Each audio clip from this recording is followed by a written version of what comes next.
So we would like to thank everyone and then round up a little bit. So we're going to do a little fire chat with Dr. Allison. And so I hope all of you have gotten your food, and feel free to continue eating. You can't hear? Is it better now? Yes. Okay, good. I'll speak louder. Okay. Thank you. And you can hear this one? Yes. Okay. Excellent.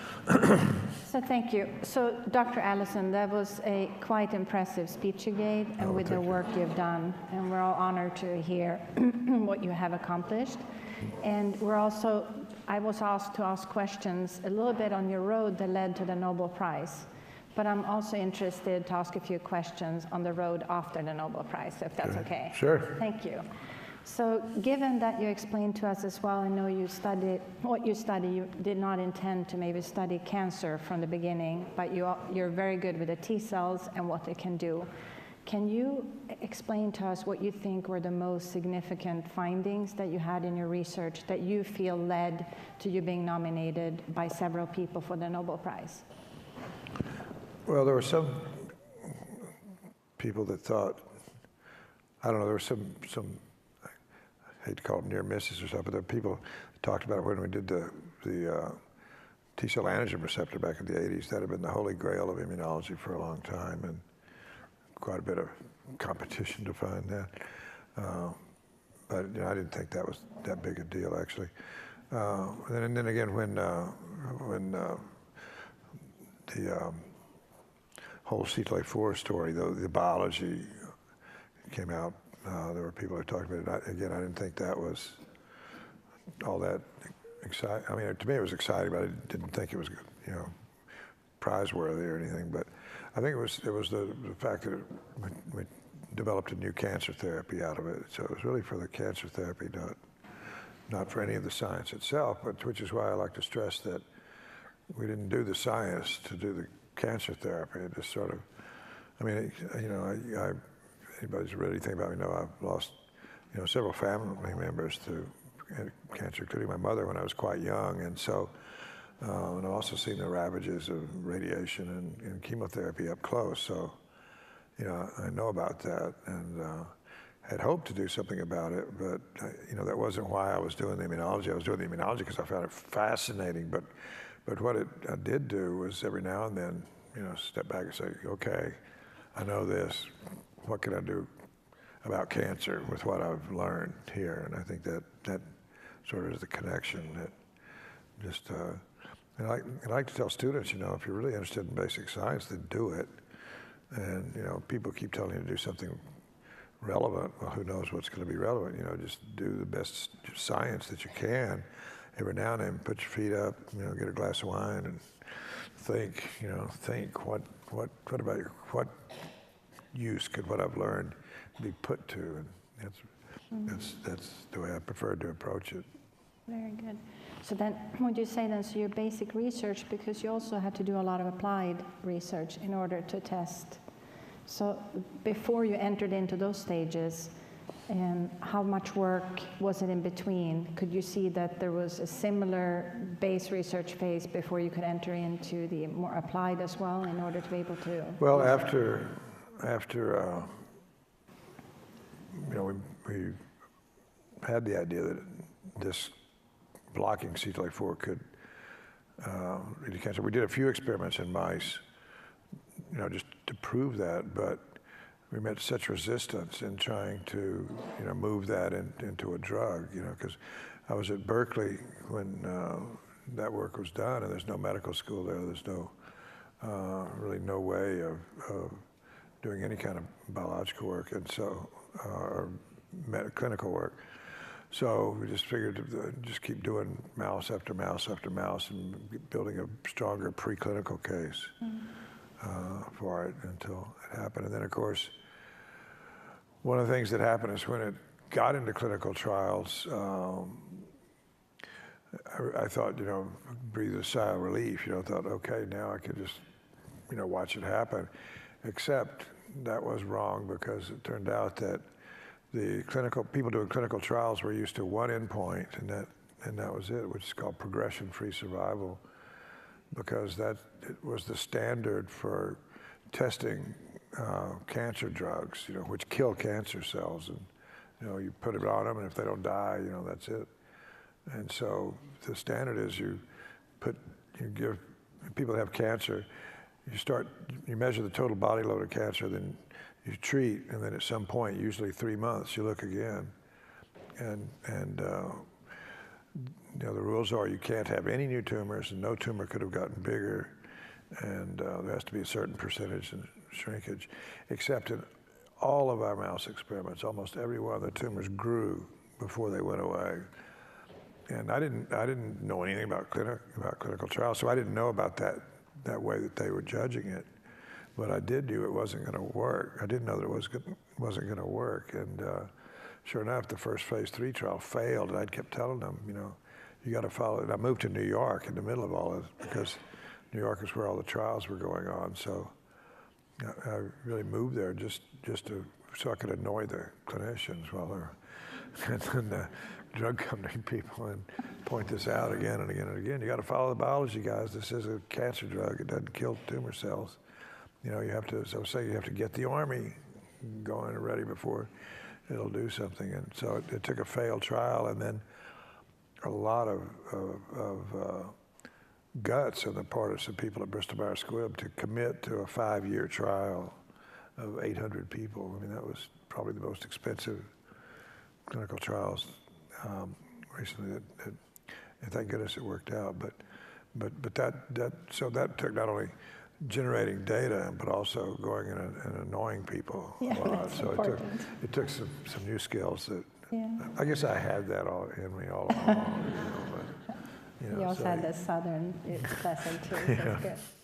So in terms of then, because the need to publish, because the work you're doing, and also to apply for grants in order to finance your both the clinical work, but the base research, and then the need to protect what you're doing. So how did you handle the patent process versus trade secrets, and also being able to move things ahead without giving up so that you can protect it?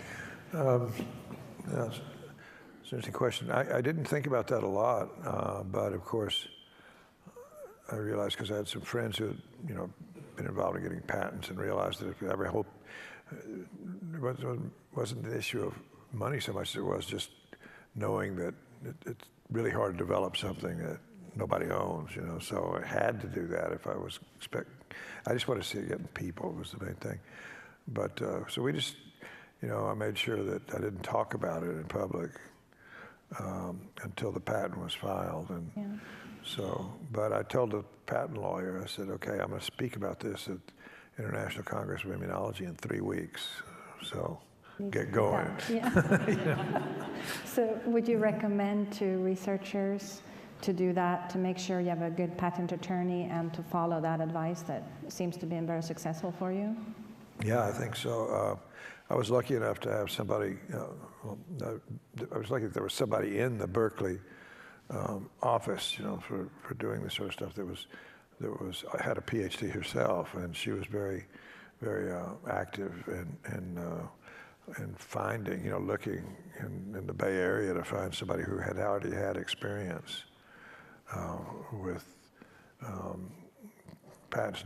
And I think even he had some experience with immunological stuff. But anyway, it was important because I met him first and found that I could talk with him and communicate very easily without having to just go through all that legal stuff, which gives you a headache after about 2 pages. And so, I mean, he knew how to write it down and also the questions to ask me, and I knew, how to give him the answer. So it was, that had to be compatible, but that all worked out very well. Very good. So for other people that would like to follow your steps in other areas as well, and maybe not to receive the Nobel Prize, but to be able to publish their research and gain some international recognitions, is there some specific papers or magazines that you felt, or conferences that were the most helpful in order for you to be seen to also lead to the Nobel Prize? Well, if you want people to be aware of your work, of course there are, the top high-impact journals that are best to publish in, whatever you want to accomplish. And the meetings too. I mean, Gordon conferences are excellent for, having creative, high-level discussions with people, but they're not very good for just spreading the word. So, it's the larger national meetings and things that are better for that, if that's what you want to do. Get the word out. In terms of noticing that something was up before you were nominated and awarded the Nobel Prize, can you explain how you started noticing even a few years early that something was going on? Well, it started, I don't know, 5 or 6 years before.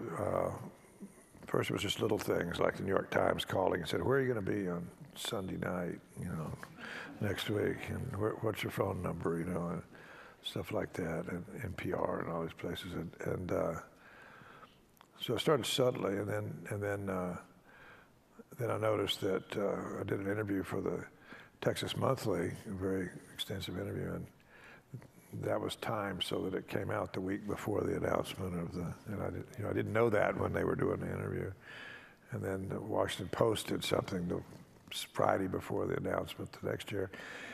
But my favorite one was this. I got up Saturday morning, I don't know, 3 or 4 years ago, and got the New York Times, went and sat on my patio and read the paper. My wife was still asleep, and there was this thing, it says Nobel Prize, and started reading it. It said, this Monday morning, a Nobel Prize in physiology or medicine will be announced. It's likely to go to this Texan who, discovered a way. And I went, blah, blah, blah, and I thought, oh, I'm not going to read this. And folded it up. My wife got up, had her coffee. I said, would you read that? And so she did. Anyway, the guy went on to say that I was likely to get the prize, but I shouldn't. that I should not get the Nobel Prize. And so that was a new one. And he was right, I didn't. Anyway, but not that time. But there was always something going on. It was not, it was building. But how it happened was pretty unusual. I don't think many people know this, but so I never got up early or anything like that. And we'd wake up 8 o'clock or something, and since there hadn't been a call, my wife would say, well, there's always next year, It's after the preceding week, like I said, it was always marked by that. And people stopping me in the halls and asking annoying questions.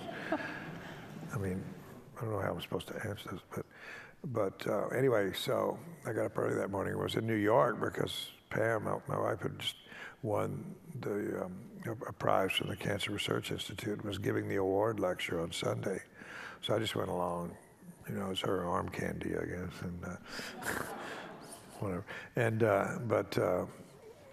then Sunday morning, I got up and went to the restroom, whatever. Then got back in bed, woke her up. She said, "Well, I guess it's always next year." The phone rang right then, and I went, "Huh."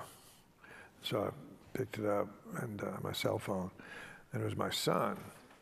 And my son had gotten up early to watch the Nobel press conference, and he called me and said I'd won.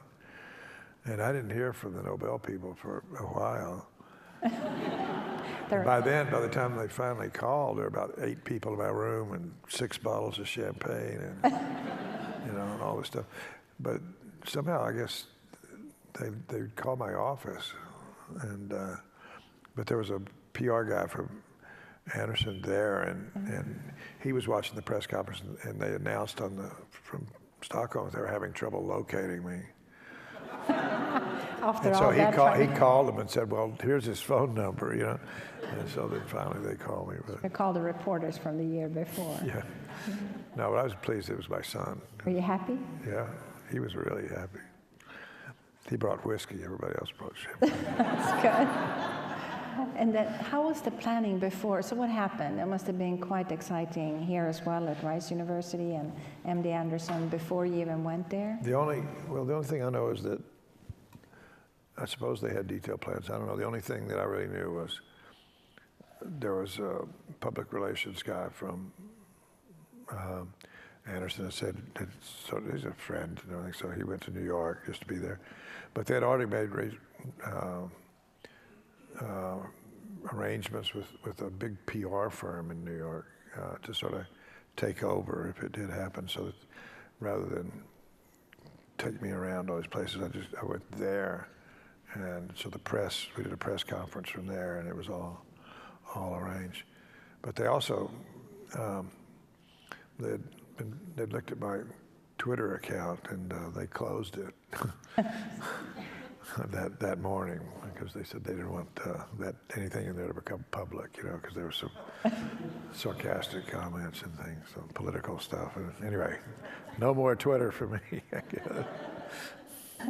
So can you explain to the people that don't know how the low-tech voting in Stockholm at the Nobel Prize Committee, how it takes place? Oh yeah, so there's, for the medicine and physiology prize, it's centered at the Karolinska Institute in Stockholm, and there's a building there, and has a lecture hall and some other stuff, but they also have this room, a really substantial room, where they actually do the deliberations.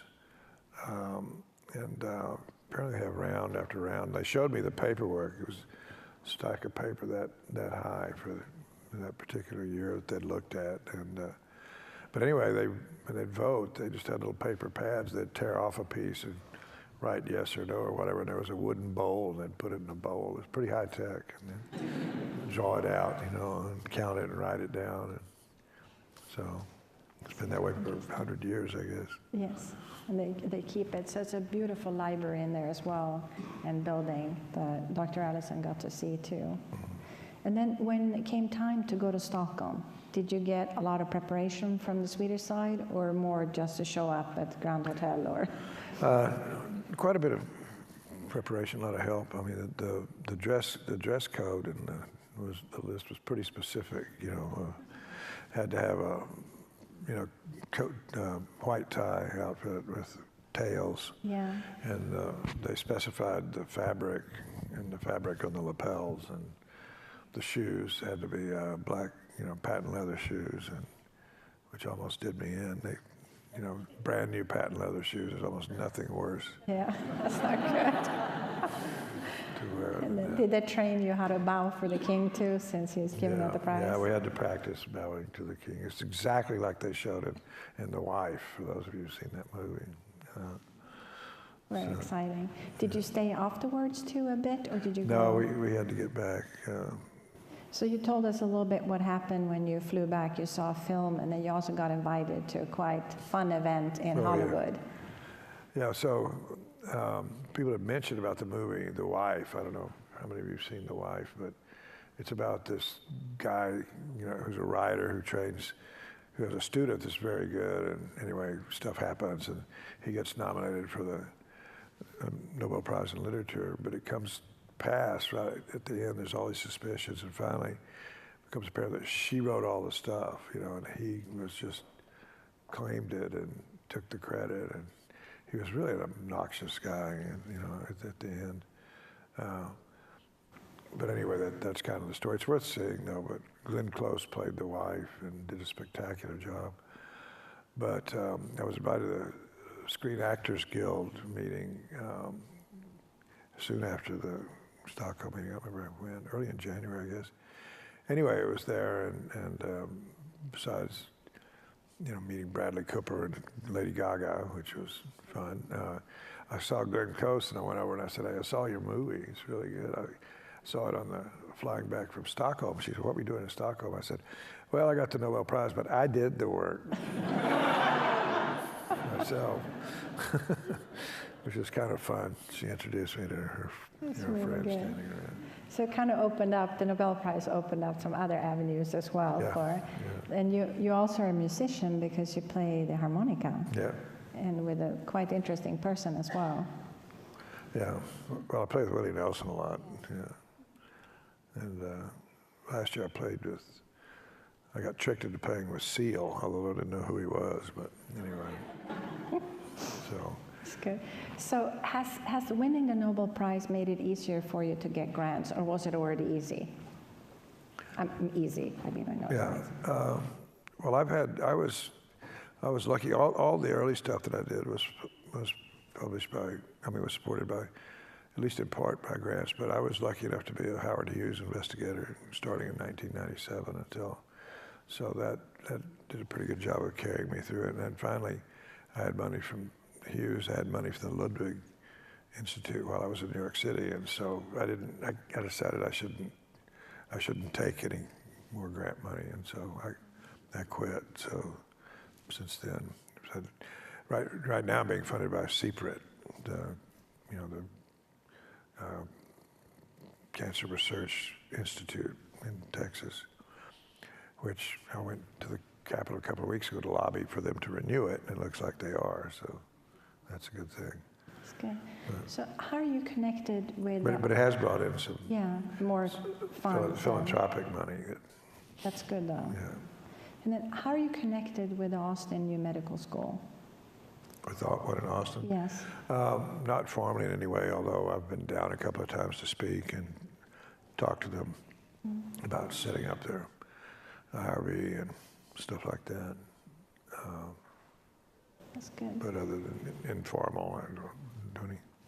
So, and also after the research, so there was a Japanese Ph.D. doctor as well that also got awarded. Mm-hmm. Do you collaborate with him?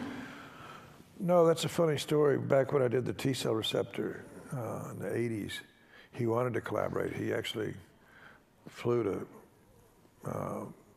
Austin and then out to Smithville to talk with me about collaborating, but I don't know, I didn't like his style, so I said no. And so, I mean, we knew each other, but we never collaborated. And you know, his work was on PD-1 was done, you know, after we were already well along. Yeah. So we never collaborated, but we weren't ever competitors either, because, you know, he started working in 2001, and we were already in the clinic by then. Very good. So are you getting asked as well to be mentor to other researchers now that are also cross-discipline, given that you have a different approach? So do you work closely with other researchers that are very promising to try to collaborate on making another breakthrough that's a little bit different? Yeah, I guess so, but no more than before. I mean, you know, working with, you know, clinical people in different areas to do things, but yeah, that really hadn't changed too much. Yeah. That's one of the great things about MD Anderson. I had trouble at Sloan Kettering, which is it's a very, you know, it's the Memorial Sloan Kettering, so it's the hospital and the science, and they really are pretty separate there, and it's hard to break that. But at Anderson, you know, it's all one thing, and so I'm not looked down on because I don't have an MD, so I can, you know, collaborate with people that are really open and that's very good. Collaborative. So with all in all that's happened with the prize and everything, what do you consider being the best with winning the prize? Several instances, but one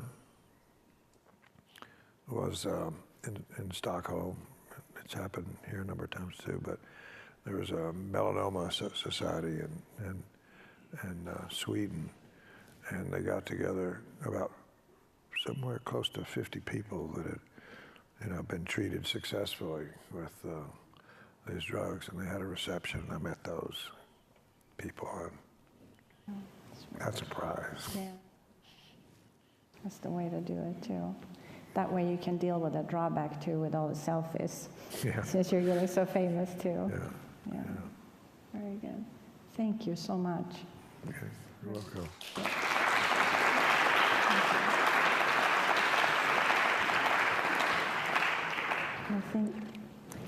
I think we're pretty much on the time, but we have room for one question.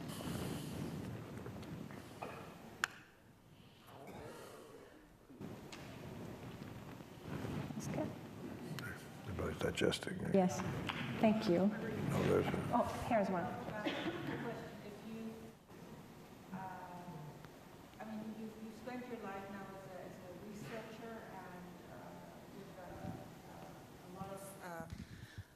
So you spent your life as a scientist and were successful in a field where it really made an impact, and you have the music that you also love and that you can turn to have a different life beside that science. I'm always wondering, because I think a lot of it has to do with a creative itch that both scientists and artists share in common. And I'm wondering if you could think of a third career that would have interested you just because that would have scratched that creative curiosity itch. Yeah, I don't know. I wish I was a better musician, I guess. So, yeah, I'm still working on it. You know, but you can combine both. I play in 2 bands regularly. One's called the Checkpoints, oddly enough, and it's really people, everybody in the band's an oncologist or a cancer scientist, and we've been playing together for about 10 years. We play at the ASCO meeting, the American Society of Clinical Oncology, every year. We'll be playing next week, and we got to be so popular we started selling out the House of Blues in Chicago, and so we moved up to Buddy Guy's place, which is bigger. And last year Buddy Guy sat in with us, and so that's a lot of fun. We also have a band here. Everybody in the band's from MD Anderson, and we're called the Checkmates. Anyway, we play around here, charity gigs and stuff, mostly for cancer, raise money for cancer research. So, you know, we have fun and talk science sometimes as well. So sometimes I don't think it's 2 different things. I think it's just all part of the same thing. Yeah. Right. Thank you. I would like to thank you for today. Oh, one more. The theft of intellectual property is a major problem throughout society, not just hospitals, medicine, but institutions of higher. Comment on that, please, as it relates to your work, your concerns. Well, like I said, I went, you know, by the numbers and making sure we had our IP covered because, again, mainly because I wanted to make sure that there would be some value in it for some company to invest and take the risk on it. So I think it's something that just, you know, has to be done. It should be done in a way, though, that's not restrictive. And one of the things that, looking back on my patent, that we did wrong, I think, was that, and I don't think you can do it anymore. We patented the pathway, not just the antibody we made, but we patented CTLA-4, which meant that nobody else could develop a drug to it without coming and paying, well, in this case, Bristol Myers Squibb, because they ended up with the license. And looking back on it, I see that it constrained the field somewhat. The reason that there are 8 different PD-1 antibodies out there is because there was no patent like that on PD-1. And so I think that there would be more development of CTLA-4 antibodies had we not done that. So in my case, that's, I think, I wish we hadn't done it the way we did it, I guess I should say. But if I hadn't done something, you know, I don't think it would have ever gone anywhere. Very good. And so Dr. Allison had a hard stop at 12:30, or 12:30. So I would like to make sure we honor his time, too. Thank you so much. Okay. It's been a wonderful day.